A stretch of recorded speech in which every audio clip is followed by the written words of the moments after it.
around, quick introductions. I'm Ken Goodman with CBU, and I was actually in Malawi for the design workshop, which was super fascinating, and that gives me a little bit of history on this project.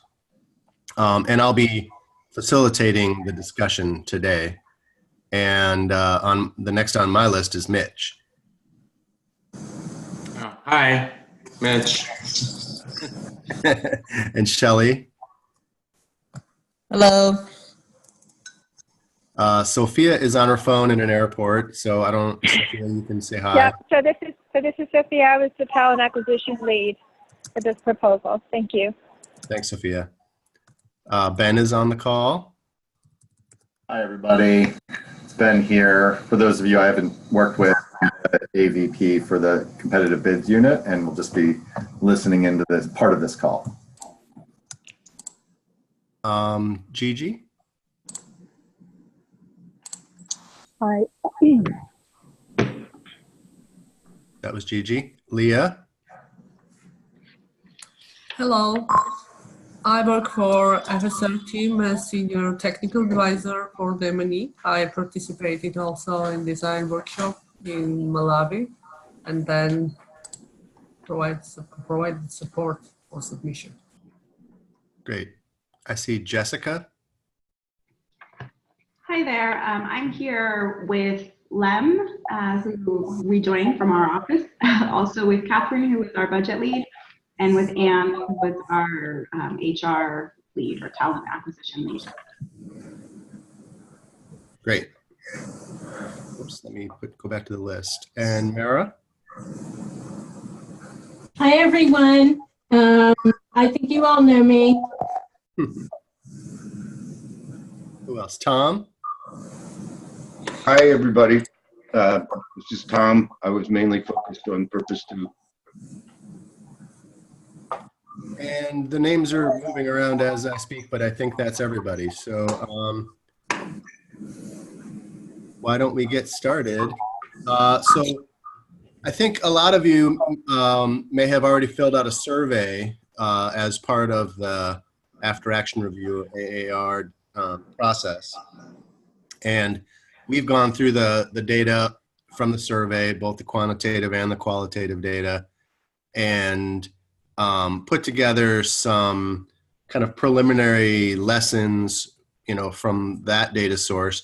But what we want to do on this call is just sort of get maybe some more richer discussion on what went well, what didn't go well, some of the lessons from that, and maybe recommendations for how to improve that or avoid what didn't go well in future DFSAs. So really that's the simplicity of the agenda. And so what I want to do is try to get everybody to contribute for any of the questions we have. So just, as you answer questions, just keep in mind that we want to give everybody a chance to talk. So to start off, I really want to go around, and I'm not going to call on anybody, but let's start with the positive and what went very well with this proposal process. And, all the way from the beginning, capture, all the way through till BAFO, or the orals. So, anybody can chime in, but let's start off with what went very well with this proposal. What's one main thing that you thought went very well?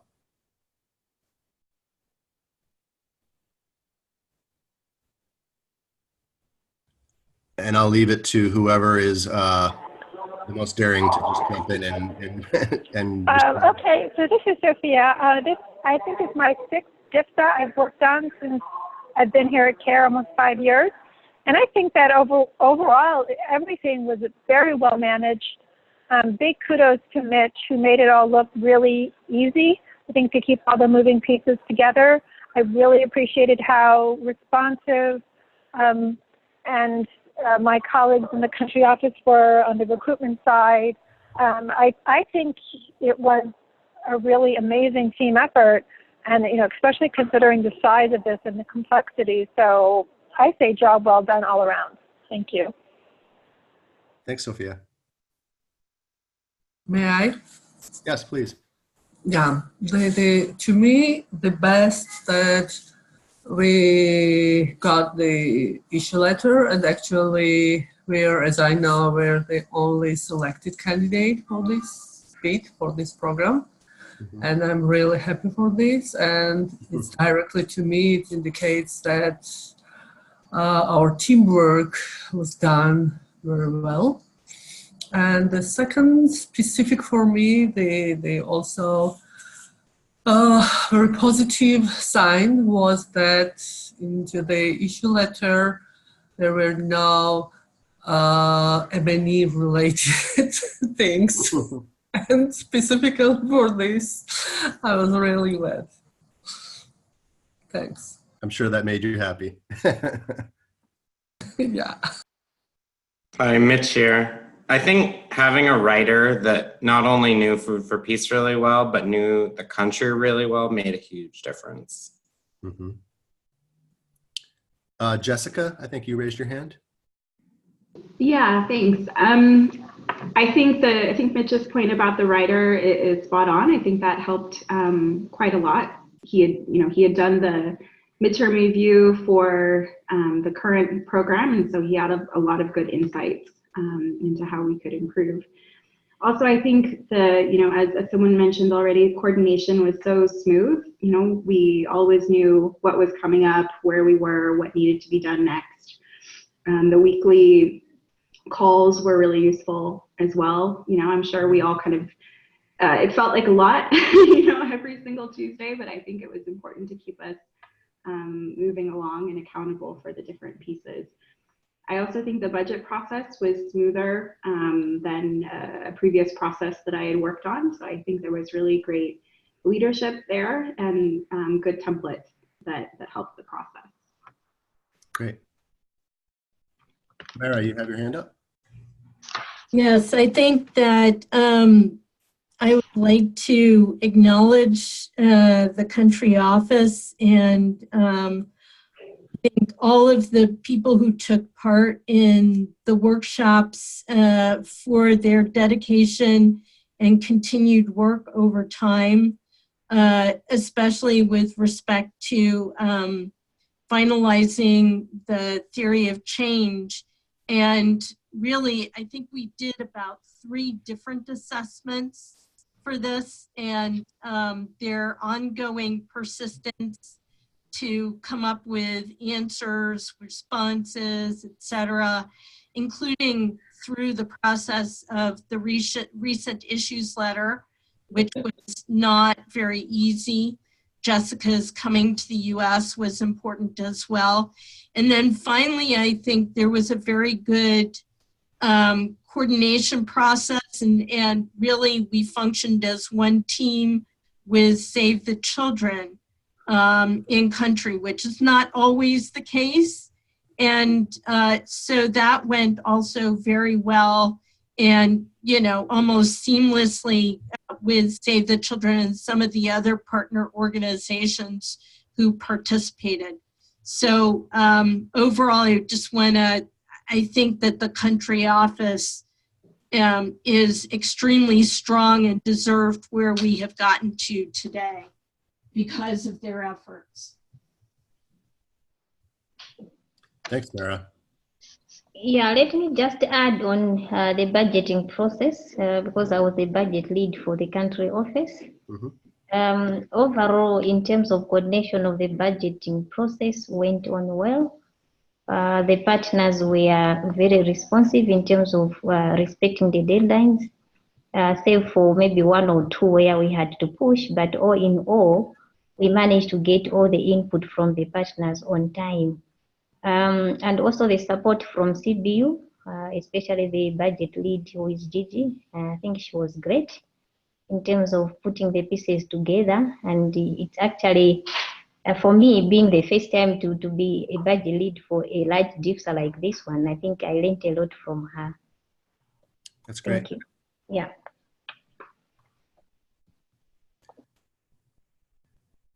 Something that Mara mentioned is mentioned sort of throughout some of the survey results, and that was the partnership with SAVE.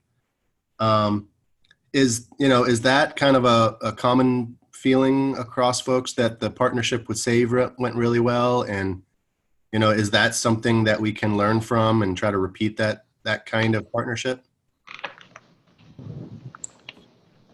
I mean, I loved our partnership with SAVE. I thought it went amazingly well, and there was just such a high level of trust.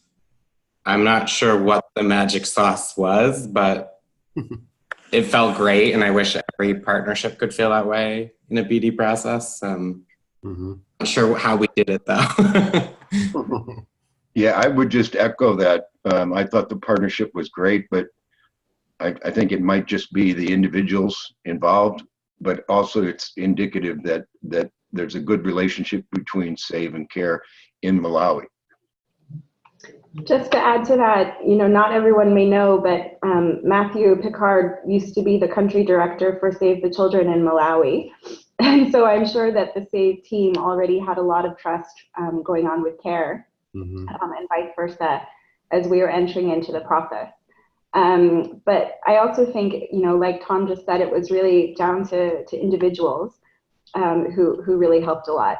I saw the Save the Children country director yesterday at a social event, and she was saying also that the partnership with CARE was really strong, and they had just finished their after action review process, and no one had anything but positive things to say about CARE, both at the headquarters level and the country office level. So obviously the feeling is mutual. That's great. I just want to say that from my perspective, I thought that Josh, as the leader, was incredibly easygoing, willing to work things out. And then also in country, Matt Croucher. I just felt they were part of our team, that they weren't like separate folks out there, which is very different from what I've experienced in other countries. So yeah, they were great.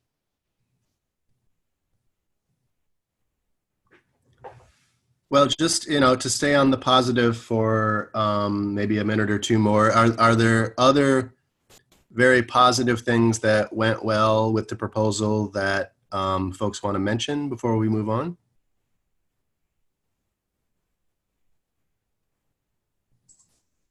I just echoing what was said about Mike, the writer, Mike DeVries, but one of the things I thought he was very good about was, and actually pretty amazing and unique, was that he took into account everything that we had, all the comments and all the issues that we raised, and he integrated pretty much just about everything that we asked him to integrate into the final version.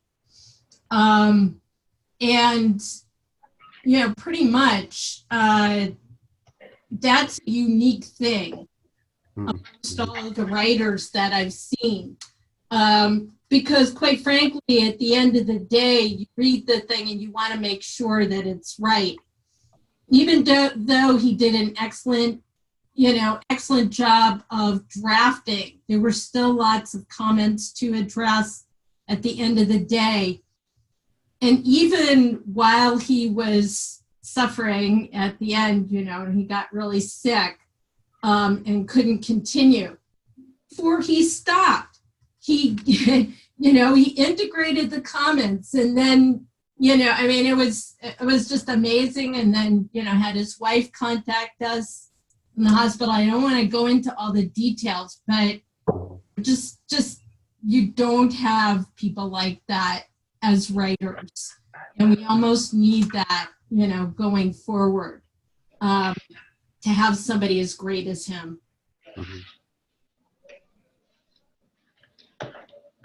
Can I just say one, maybe last thing? Sure. This is Lemekeza from Malawi. I think echoing all the comments, but I think I just want also to stress on the on the leadership that we had from KUSA team, with the leadership from Mara and the rest. I think it was quite amazing, and I think it kept us to move, because I remember at one point we were about to say, no, Mara, there's too much about theory of change, let's move into another phase. But he continues to say, this is something that we really want to have in the proposal, and it really worked the magic.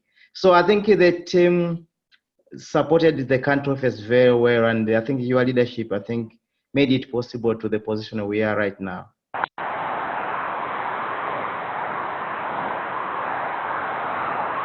Great, thank you. And somebody else just joined by phone? I muted them. Thanks. Okay, well, let's move on. And the next question is, what about this proposal went badly or very badly? And that can be anything from CBU, the PPL technical teams, the CO, partnerships, workshops, assessments, pretty much anything.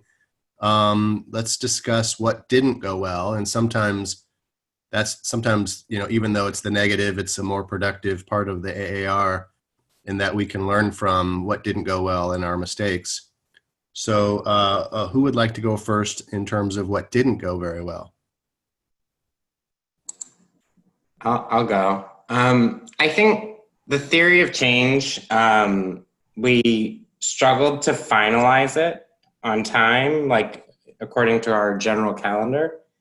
And I think that sort of, especially for P2, I think that had a cascading effect throughout the rest of the process, because like the theory of change was finalized late, or it didn't get verified until late. And so every other step ended up being behind schedule also. So I just think like an important thing to take away is we have to schedule it in a way that our TOC is done before we have a design workshop. Mm-hmm. Or it's mostly done, because there are always going to be refinements and changes. And, you know, the final solicitation may mean, you know, changing things around.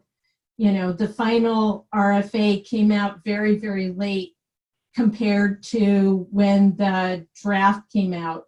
Mm-hmm.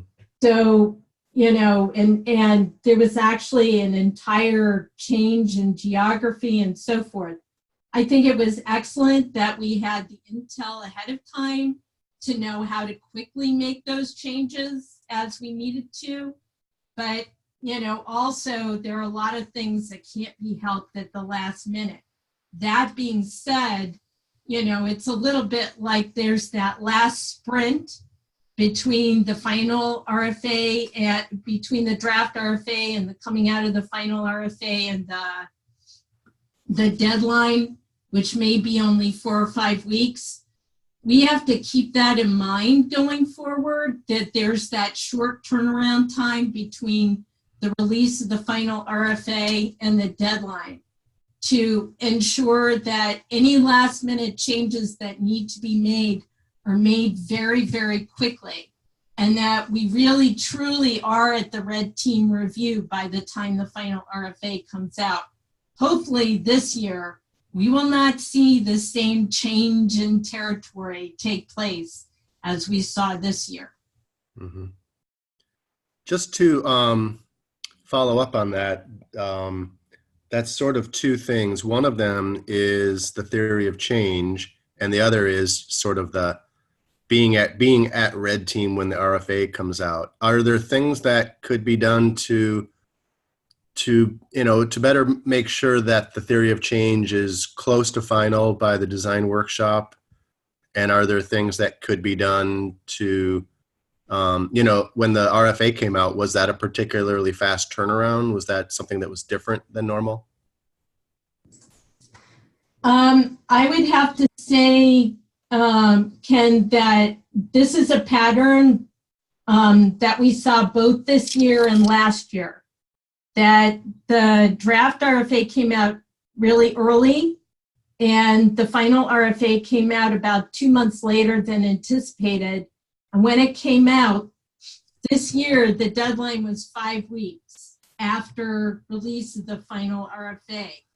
And last year, it was about 6 weeks after the release of the final RFA. Mm-hmm. Time difference, it was like, the release of the draft came out late November. For Niger, the draft came out late November and the final came out May 9th. The draft came out for Malawi mid-November and the final came out March 31st. And the deadline was 6 weeks after. So, and even our writer, we had to release him from his contract like a week before. And of course he had his illness, so that was a problem. But just so that we're aware, the more we get done sooner, front load, the better. Mm-hmm. So that, at least a month after the design meeting, we have, everything pretty much in place, including the theory of change. So we can finalize and then we're just tweaking after that. Is there anything that could be done to be further along with the theory of change by the time of the design workshop? Was there anything that in particular that delayed that? Could I add maybe a suggestion on there, and some others could chime in? Sure. So I think a lot of it comes down to technical leadership. I think I think it's important that we have one person who is ultimately accountable at the end of the day for the quality and timeliness of a deliverable per purpose. And I think, for example, with P2, there was a lot of questions early on around who was leading P2. Was it Save the Children? Was it CARE? And there wasn't really a great, easy fit, as Tom knows, in terms of that purpose.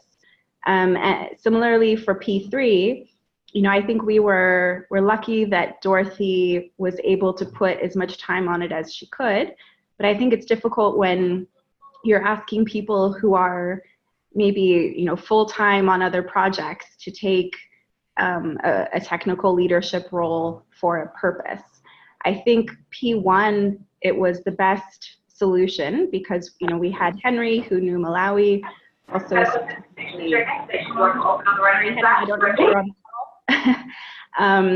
and so Henry was able to pull in the other team members as necessary. But at the end of the day, he was responsible for the purpose. So it's not, I know it's not always possible, but I do think that we would have gotten farther along with the theory of change if we had designated earlier on maybe one person who knew that they were responsible for that purpose, and ideally someone who has the time to dedicate to that. I know that's kind of a wish list, but I think that would help. Thank you. Yeah, wish lists are fine. And Leah, may I continue? Yeah, may I continue? Because I actually have the same suggestion. And I also would like to be involved in the TLC design at the earlier stage. And work maybe even separately with the technical leads on the separate purposes. And it's a very good idea that you sent this invitation for the next TLC session. Because to me, although this delay of the final RFA also affect, but all these last time modifications and changes to this TLC is directly also affect all the M&E documents. And not only the M&E documents, even for the submitted theory of change and for the theory of change for the Niger DFSA, for example, still I have too many questions, too many suggestions purely technical suggestions, for example, to see if the hierarchy of the outcomes and results are properly set up, etc., etc. So it would be very useful if I can be, me or somebody from the M&E technical team could be involved at the early stage of the DRC development. Great. Thanks, Leah.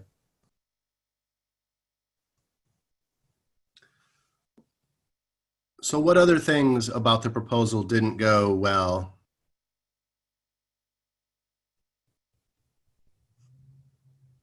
I think we had ongoing difficulties. The partnership with Save the Children was very good. The partnership with WaterAid was very difficult until the final stages of the proposal.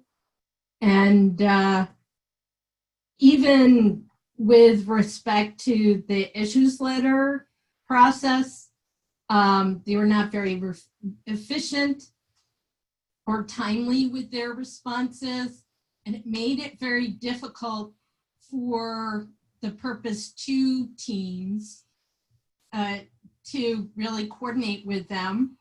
In fact, I'm concerned that the coordination within SO2, Purpose 2, between WaterAid and Save the Children is going to be a difficult one going forward.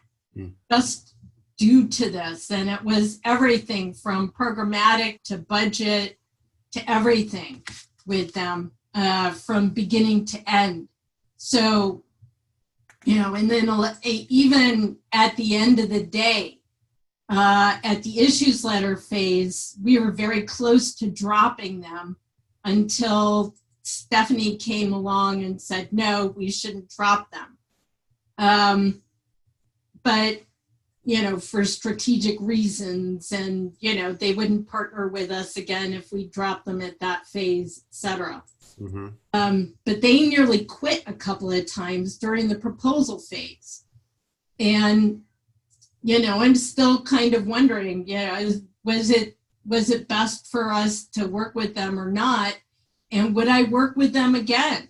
You know, in the meantime, we've not had the same kind of difficulties with them in Niger. So, you know, I'm just saying that working with partners, we need to be much more careful about our due diligence, not just in terms of are they, you know, can they work well as a partner, but how capable are they going to be of implementing the program that they're supposed to be implementing, and how responsive are they going to be? Are they potentially the best partner? So I really have a lot of questions about WaterAid right now. I was also curious about one thing you mentioned there, Mara, that the difference between working with them on the Niger DFSA and on this one.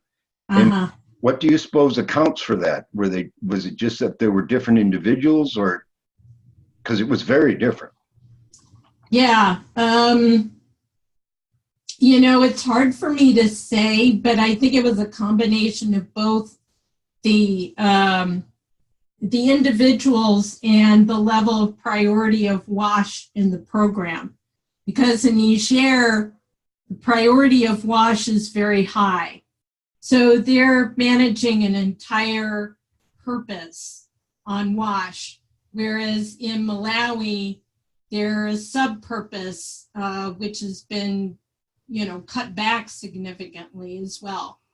So, you know, I don't know, but I think it's a combination of both.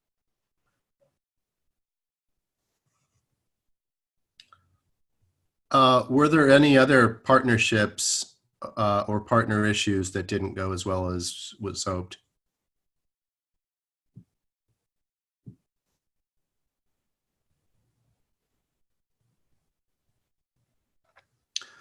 One of the things that I saw in people's responses to the survey is that there are varying opinions of the assessment that was done. So what do people think about that, or how the assessment was done, what the product was it as useful as it could have been, and maybe should we do things differently?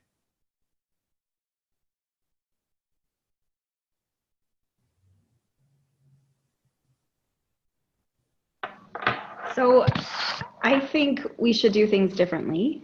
I think it would be really useful if the purpose leads and other senior technical staff, including from CARE USA, were part of the assessment team.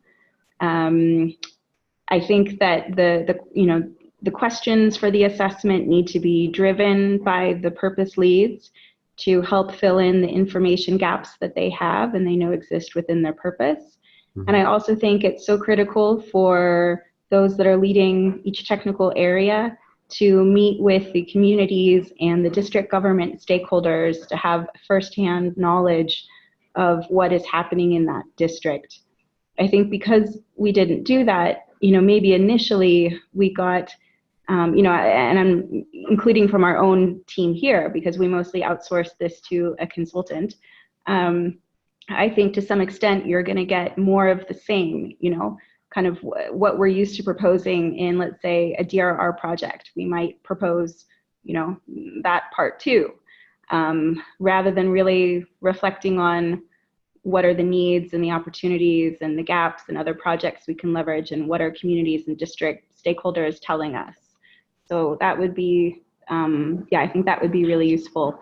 Because I think the product, maybe Mike used it a little bit. I don't know, maybe some of the technical leads used it, but I don't think that it was used in a big way compared to the cost investment and the opportunities it could have provided us. Mm-hmm. Thanks. I agree with Jessica. I think those are very good suggestions. Just one thing that I kind of noticed about how we go about the assessments is that we tend to focus on the what, what are the problems, what are the needs, etc. But we don't get into very much the why or the genesis of the situation or how things came about. Really important for us to know as we do our problem analysis. So I think something along those lines would be helpful also.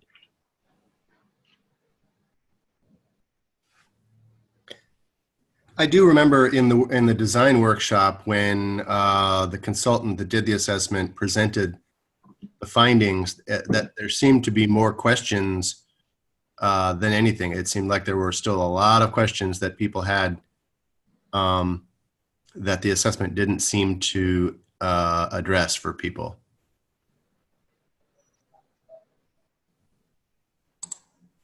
One question I kind of asked myself is like, what's the best timing for the assessment? Because I think what Jessica said was on point, but at the same time, how do you do that early enough that those people that need to be involved have those ideas in mind? It seems like it might be something that makes more sense to do after the theory of design workshop. Mitch, you can't do a full theory of change unless you have an understanding of the problems. You need to do a problem analysis first. So somehow we have to do that. Now, there's still knowledge gaps afterwards, but the more that we have, the longer it's going to take to complete the theory of change. For Ubale, we did it even before the first design workshop. So, and I think that worked well. We then had to go back after the final RFA came out. Sorry, even after the draft, we had to do kind of a couple rounds to then maybe get some specific numbers of, extension worker gaps in different districts and things like that. But in terms of some of the fundamental problems and opportunities, we had a good grounding in that by the first theory of change workshop. So I think that could work well. And maybe in terms of travel for external stakeholders, it could be kind of a 10-day trip with a quick assessment followed by the theory of change workshop.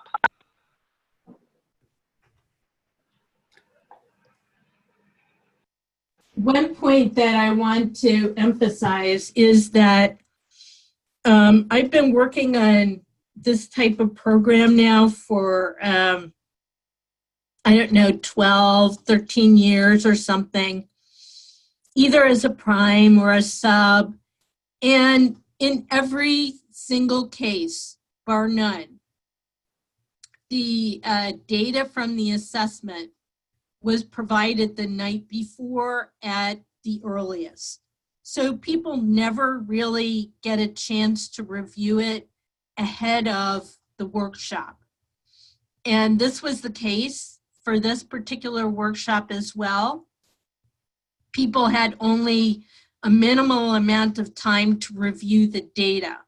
I think we need to back up and start earlier and ensure that the final report is available earlier, and make sure that it's complete before the workshop so that people get a chance to review it. And there doesn't need to be a very long presentation, just a highlighting of the key points so people know what's going on. And that would be just one of my key it's one of my big annoyances when it comes to these assessments, is they're never available on time. Mara, how could we do that to make, when do we normally start the assessments, and when should we start the assessments? Well, I think this one started sometime around the end of September. We'll be starting them like in August.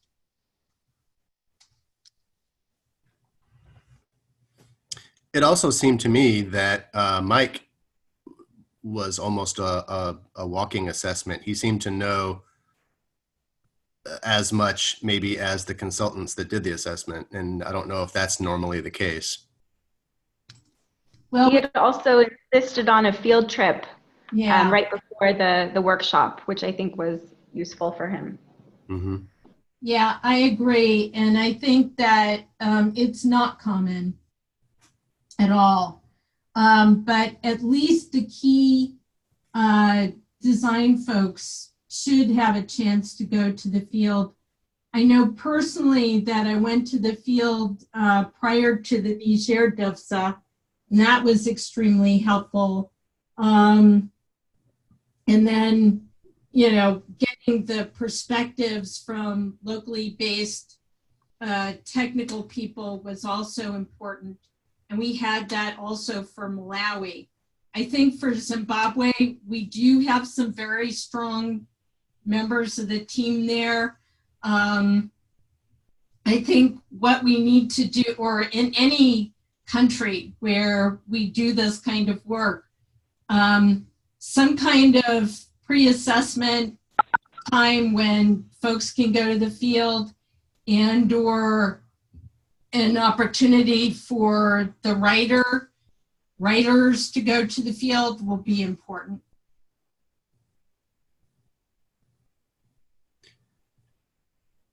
Yeah, that seems to echo, I think, what Jessica was saying about identifying who the purpose leads are going to be, the technical leads for each purpose, and having them on board or decided maybe earlier, and then maybe getting them more involved in the assessment early on, like you said, maybe going to the field.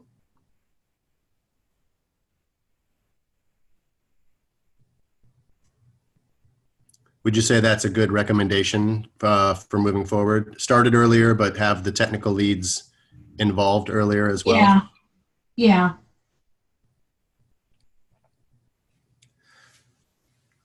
So keeping on the theme of what didn't go that well, what is everybody's feedback on the workshops, on the the capture workshop, theory of change workshop, design workshop? Are there things that didn't go as well as hoped and maybe could be improved?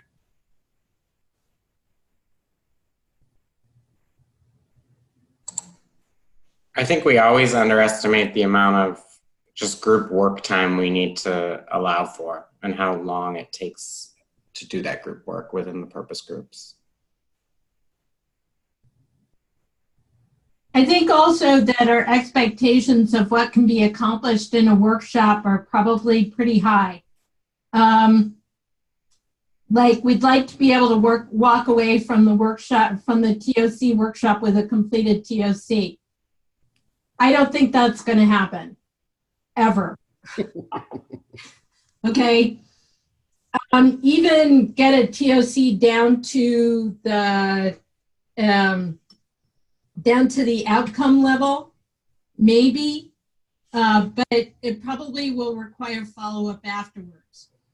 Maybe we should stop expecting so much.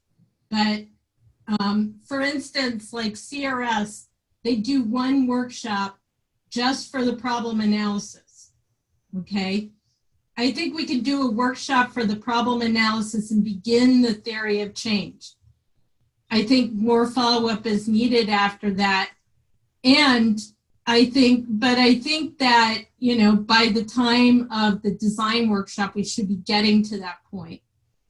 We have to have all of our outputs in place by the end of the design workshop, but those may change as well.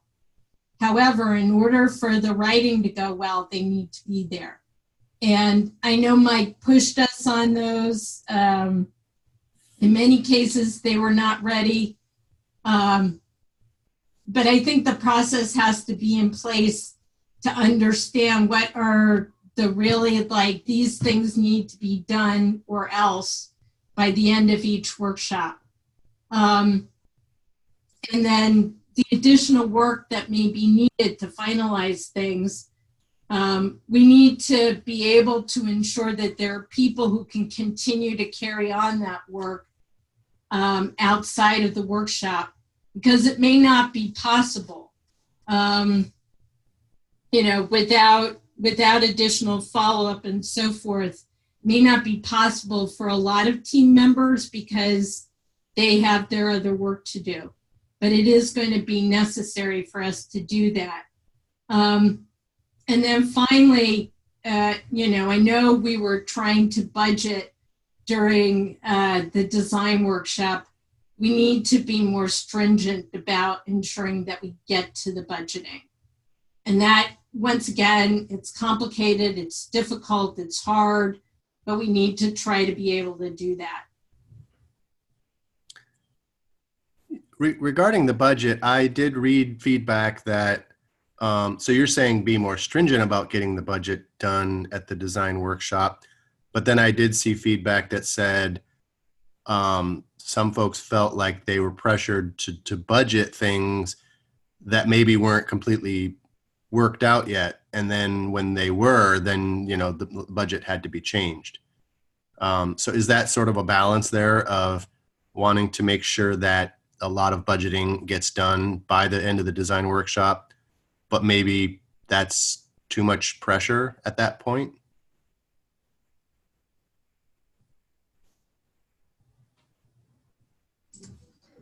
I don't know, but somehow we have to be able to do it.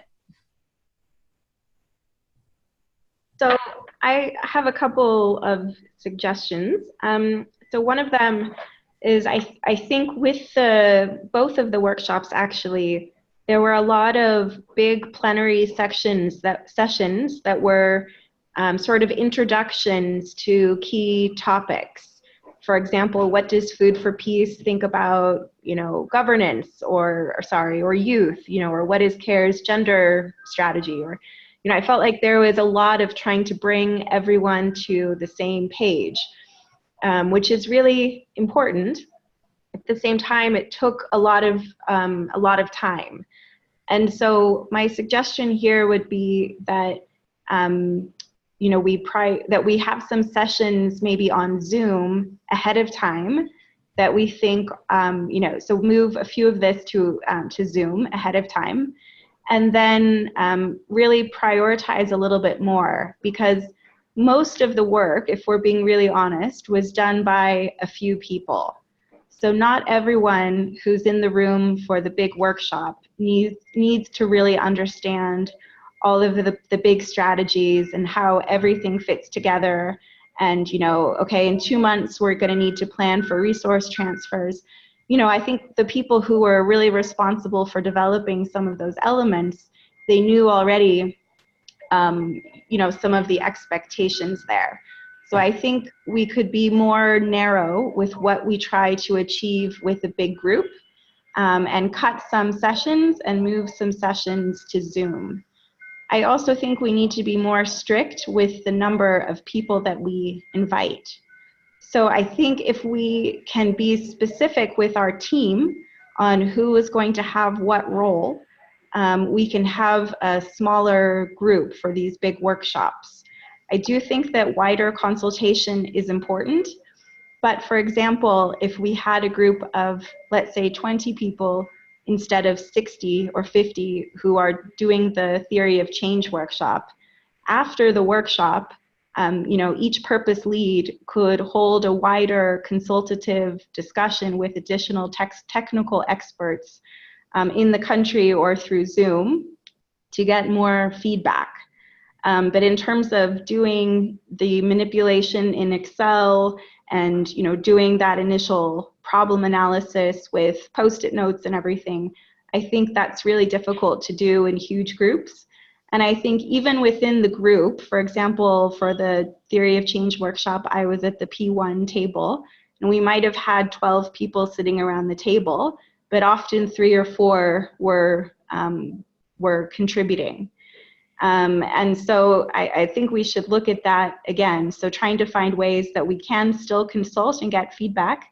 Maybe, even consulting people after the fact might even get more participation from those who are reluctant to speak up in some of those huge sessions. Mm-hmm. And it also could let us move faster during the actual workshops when our time together is so valuable. Jessica, just to follow up on that, so if during the early workshops, such as the Theory of Change workshop, if there were fewer, maybe a smaller, more targeted group of people, how do we ensure that that's the right set of people? So part of the planning process, we can agree together who we think the best people are, during one of the weekly calls, for example.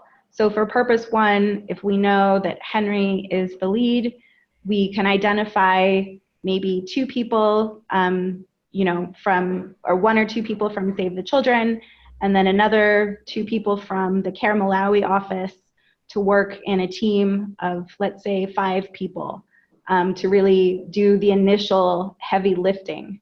And then the wider team can be consulted part of stage 2.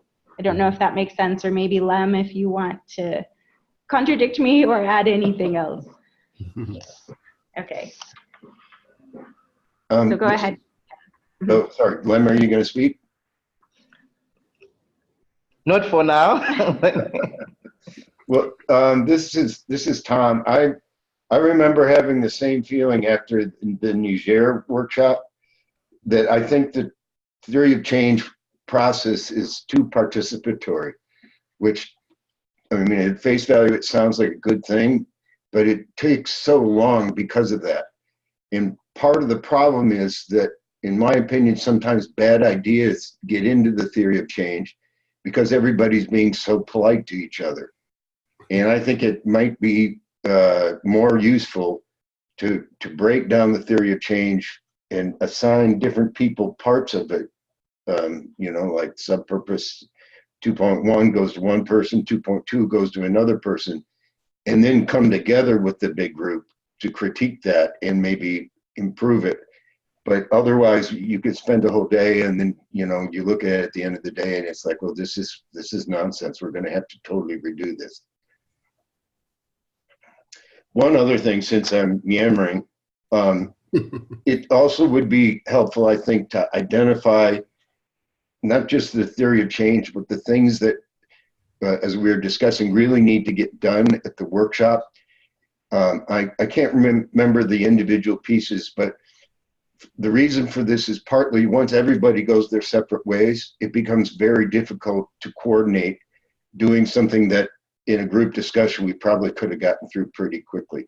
So just throwing that out there.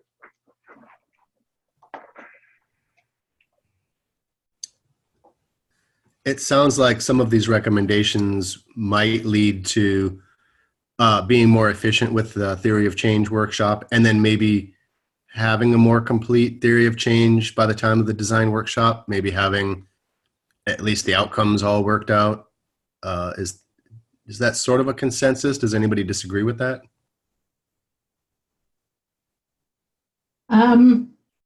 I think that's a good idea, Ken. But I also want to mention one thing, which is that, believe it or not, I spoke with Lori Starr, who is leading all of the theory of change trainings, et cetera, with Ideal. And she noted that, in fact, CARE and CRS are the only two organizations that actually do the theories of change themselves. But she also said that that's what makes them good, as opposed to the ones that are done by consultants. But I agree that fewer hands on the theory of change would probably make for better theories of change. But that also better oversight and quality control.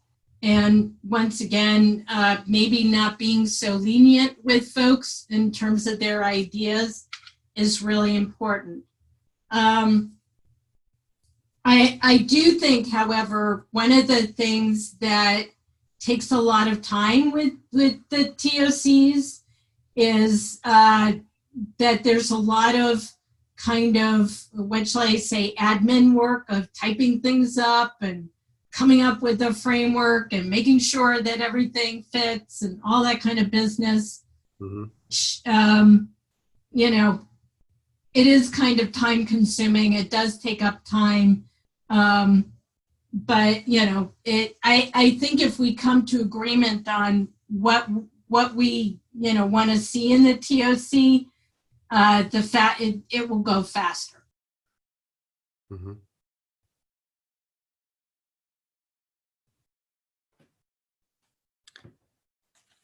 Now we've talked about a lot of the, you know, the major things, the theory of change, the workshops. Is there any, and we're moving really from what went badly into maybe how we can improve some of the things that didn't go as well.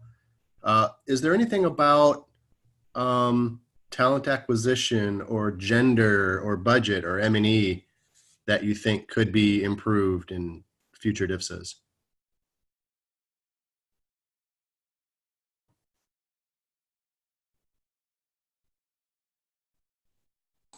This is Sophia. I'll let others comment on talent acquisition, and I welcome any feedback. Thank you. Okay, thank you. I think on talent acquisition, I would say that at the beginning of the process, it was not very clear as to what type of people we are looking for. And therefore, it was really difficult at the beginning. But as we went on with the process, it became a bit clearer, and we were therefore able to identify the people that we were looking for. Of course, with that, I would say that it was not easy to find the people who met the requirements that we had. So it was, I wouldn't say it was a very easy process. Actually, the selection process itself had to be targeted, so that at least we get a pool of people that could be interviewed. But I'm happy to say that at the end of the process, we managed to get the people that we were looking for. That's good. Thank you. Okay. Yeah, I think that's the issue with these proposals and the level of specialization that we seek, and we want candidates who have outstanding reputations. Is that yes, we have to seek out the best candidates. I'm sure, and you got dozens and dozens of applications coming in when you advertise, but in the end, you had to go out and recruit and headhunt and source, and that seems to be the way it is with proposals. So I really appreciate the quality of the candidates from the country office. Thank you.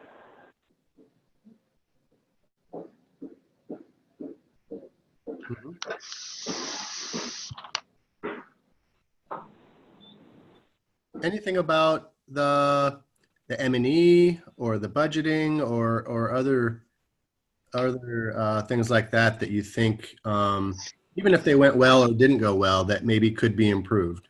You know, do you have any suggestions for that? Yeah, let me come in on the budgeting. Much as the area on we said coordination was good, but I think as others have already alluded to, I think P2 is where we also faced a lot of challenges. So that all goes to the leadership in that component.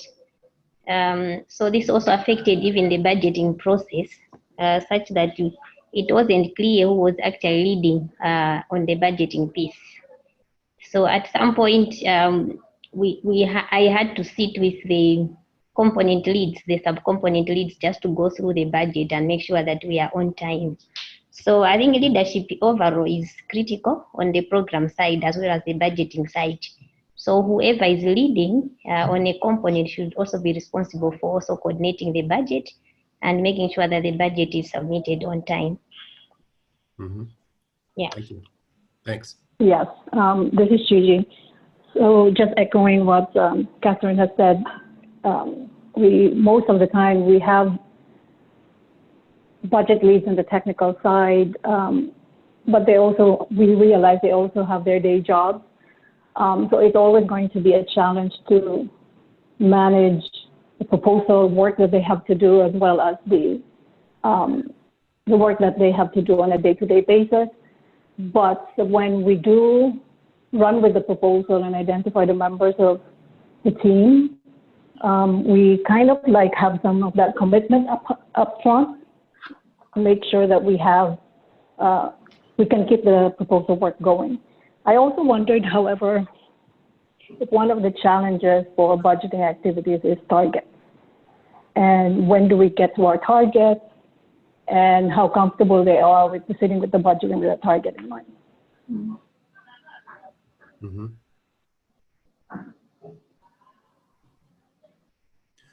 What about that process in general, the setting of targets? That often seems in proposals to be something that kind of has to wait till the end and then maybe is rushed. Is there any way to improve that process of setting targets?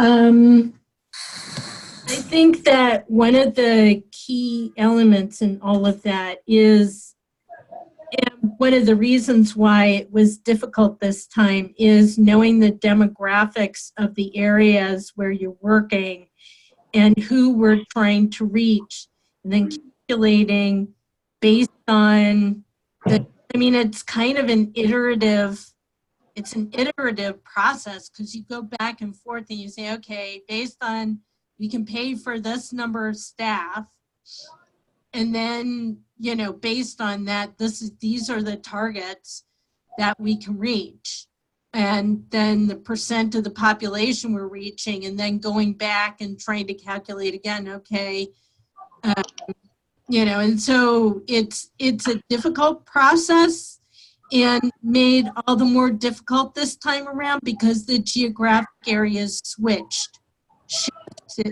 shifted at the last minute.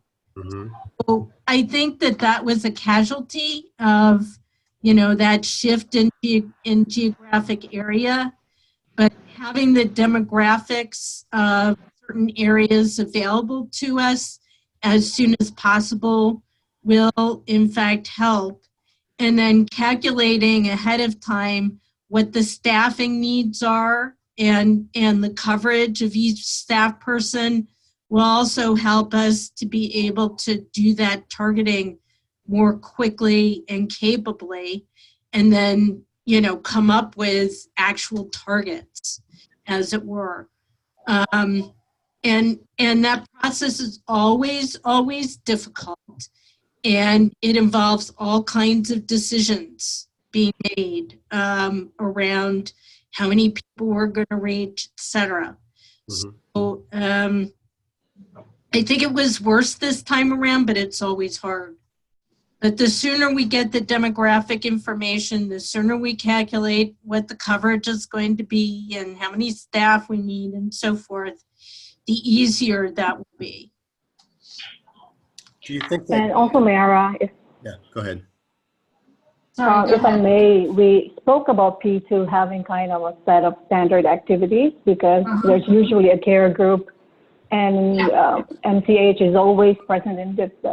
Is that a way? Is there a way for Tom, perhaps, or Andrea when she joins, to formulate that standard set of activities already that we can easily roll out, and you know they'll just have to consider which ones need more emphasis, and then the target piece to plug in so that it doesn't require so much work?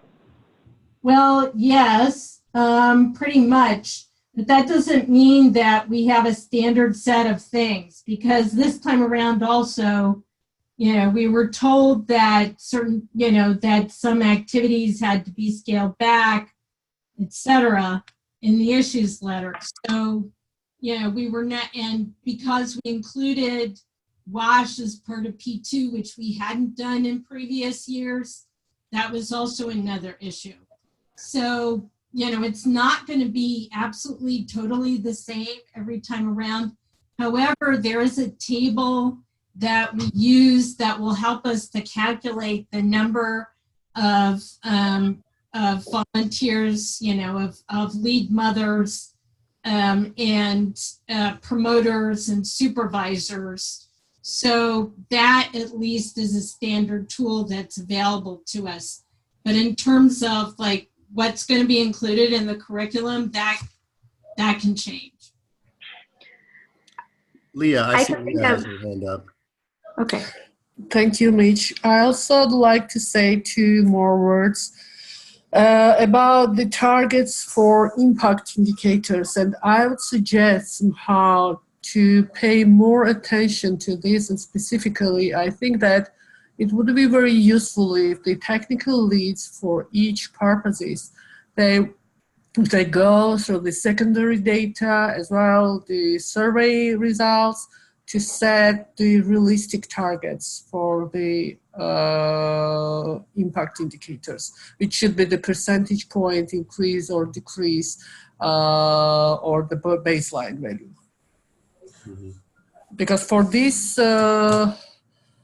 proposal, mostly it was done at the last minute, and also I didn't get any I would say the realistic justification for the proposed targets.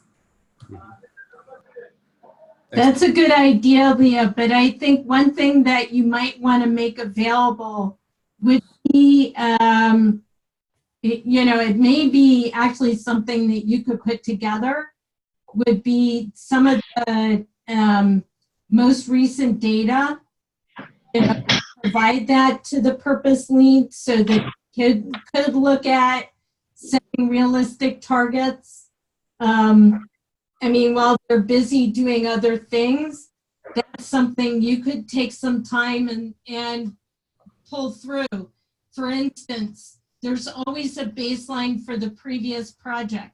You may want to come up with looking at baseline numbers for the previous project to see what they were.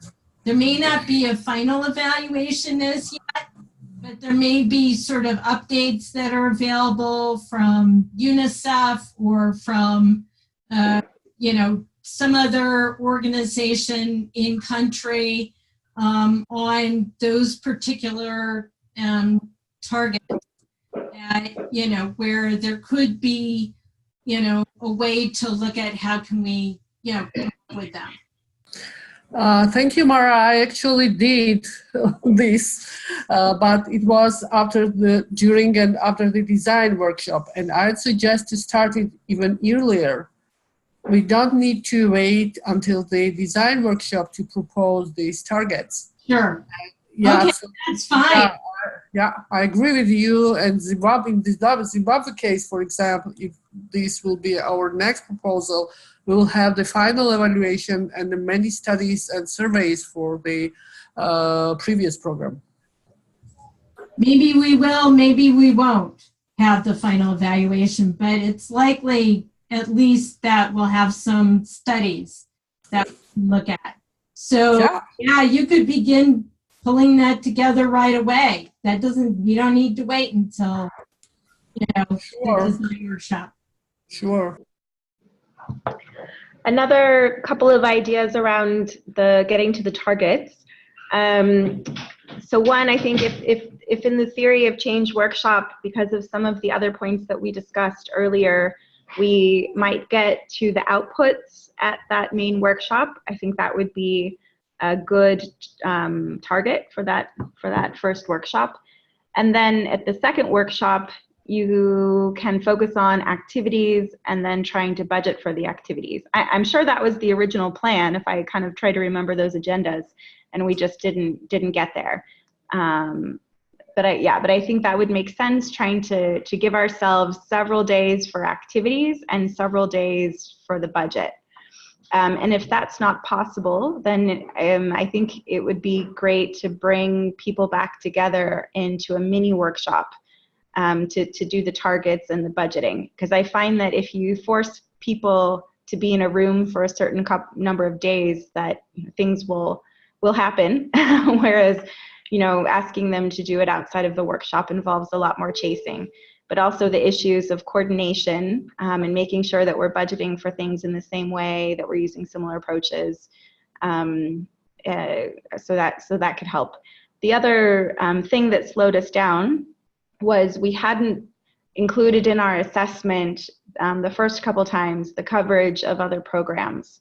And so we had to go back very close to the end and try to get that data and then make some decisions on whether we would discount certain programs and activities, and if so, in which areas or not.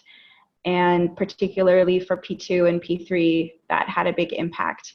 So, you know, the whole time we knew we had to make those decisions, but somehow we just didn't push to get that done sooner.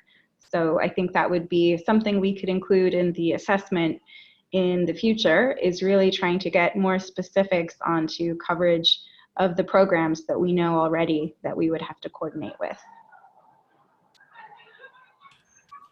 Thank you. Well, we're down to the last 15 minutes of our discussion, and I want to make sure that everybody has the opportunity to provide input on, at this point, really recommendations for how we can improve how we do these DFSAs. You know, using the Malawi DFSA as the example, but, you know, we continue to do these, and I've already heard a lot of great recommendations, but I want to give everybody the opportunity to make any other comments or provide any other recommendations.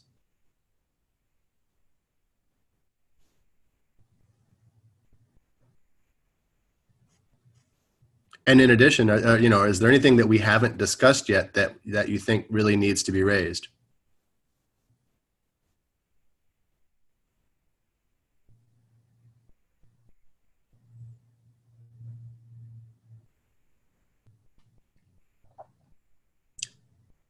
And it's entirely acceptable to end a call early if we've gotten to everything.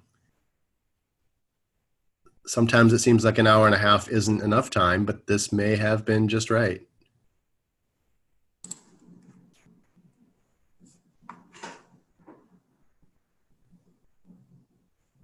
Looks like that's it, Ken.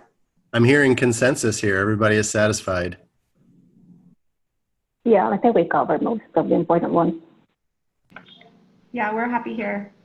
Yep, I think so. I have more to say. Well, that's fantastic. I'm glad we were able to cover everything. And we will put together the notes from this discussion and add them to what we've already learned from everybody's contributions to the survey. And we'll put together a report that we can share with everybody. And I think there are some great lessons from this discussion that really will help us going forward. Thanks, Ken. Thank you, everybody, for joining, and have a great day. Bye. Thank you. Same to you. Bye.